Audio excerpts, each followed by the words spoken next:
பள்ளிப்பாளையத்தில் சாயப்பட்டறைகள் நிறைந்து காணப்படுகின்றன. திருப்பூர்ல இருந்து ஏகப்பட்ட சாயப்பட்டறைகள் இங்கே வந்து சாய கழிவுகளை சுத்திகரிக்காம அப்படியே ஆற்றுல விடுறதுனால இன்னைக்கு சுற்றுப்புற சூழலில் இருக்கக்கூடிய பொல்யூஷன் கண்ட்ரோல் போர்டு அதிகாரிகள் நேரடியாக வந்து போலீஸ் காவலோட சட்டவிரோதமாக இயங்கி வருகின்ற சாயப்பட்டறைகளை அகற்றி இருக்கிறார்கள். அதனுடைய அகற்றி இருப்பதனுடைய ஒரு பகுதி தான் இப்போது இந்த ஜேசிபி வச்சு அந்த மிஷின் எல்லாம் வந்து அப்புறப்படுத்தி உடைச்சி எடுத்துட்டு இருக்கிறாங்க.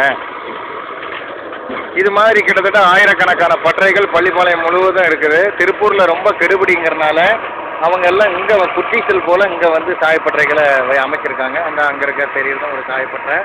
இது மாதிரி சுற்றி சுற்றி ஏகப்பட்ட சாயப்பட்டறை இருக்குது.